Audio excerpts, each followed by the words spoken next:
अफगानिस्तान में लगातार खराब हो रहे हालात के बीच संयुक्त राष्ट्र सुरक्षा परिषद की आपात बैठक हुई। इस बैठक की अध्यक्षता भारतीय विदेश मंत्री डॉक्टर एस जयशंकर ने की।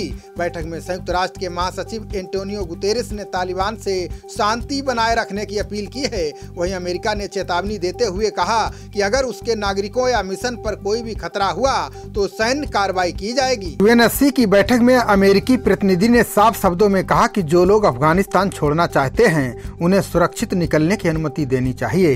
बैठक में शामिल फ्रांसीसी दूत ने कहा कि हम तत्काल युद्ध विराम और अंतर्राष्ट्रीय कानूनों का सम्मान करने का आह्वान कर रहे हैं। महिलाओं के अधिकारों का सम्मान किया जाना चाहिए। फ्रांस अफगान लोगों के साथ कंधे से कंधा मिलाकर खड़ा है। भारत की ओर से बैठक में शामिल हुए स्थायी प्रतिनिधि टी.एस. त्रिमूर्ति ने कहा कि अफगानिस्तान के लोगों की भारत को बहुत चिंता है। अफगानिस्तान पुरुष, महिलाएं और बच्चे लगातार भय की स्थिति में जी रहे हैं। उन्होंने ये भी कहा कि काबुल के हवाई अड्डे पर बहुत ही दुर्भाग्यपूर्ण दृश्य देखा है, जिससे लोगों में दहशत है। महिलाएं और बच्चे परेशान हैं। अफगानिस्तान में संकट के बीच अमेरिका तालिबान सरकार को मान्यता दे सकता है। अमेरिकी विदेश मंत्री एंटनी ब्लिंकन ने एक बयान दिया। उन्होंने इसके लिए तालिबान के सामने शर्त रखी है।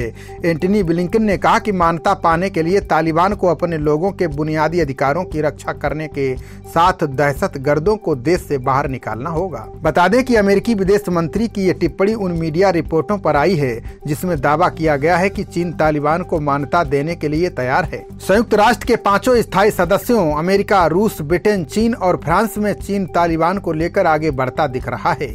चीन के विदेश मंत्रालय की प्रवक्ता हुआ चुनिंग ने कहा कि तालिबान ने बार बार चीन के साथ अच्छे संबंध विकसित करने की आशा की है। साथ ही वे अफगानिस्तान के पुनर्निर्माण और विकास में चीन की भागीदारी की आशा करते हैं।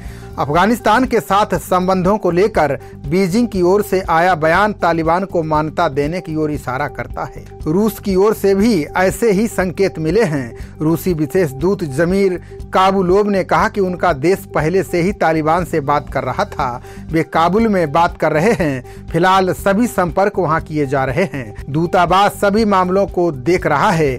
ऐसे में रूस और चीन तालिबान को मान्यता देते हैं तो इसका असर क्षेत्रीय सुरक्षा और महाशक्तियों के बीच मुकाबले के रूप में देखा जा सकता है। वहीं काबुल स्थित भारत के दूतावास के सभी कर्मचारी और राजदूतों को तत्काल वापस लौटने का आदेश दिया गया है।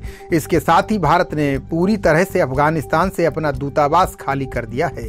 काबुल हवाई अड्डे पर अफरा तफरी की स्थिति को देखते हुए भारत सरकार ने नागरिकों को लाने के लिए वायुसेना की मदद ली। भारतीय वायुसेना के एक C-17 ग्लोब मास्टर विमान से करीब 120 लोग वापस भारत आए हैं। इसमें दूतावास के कर्मचारी, पत्रकार शामिल हैं।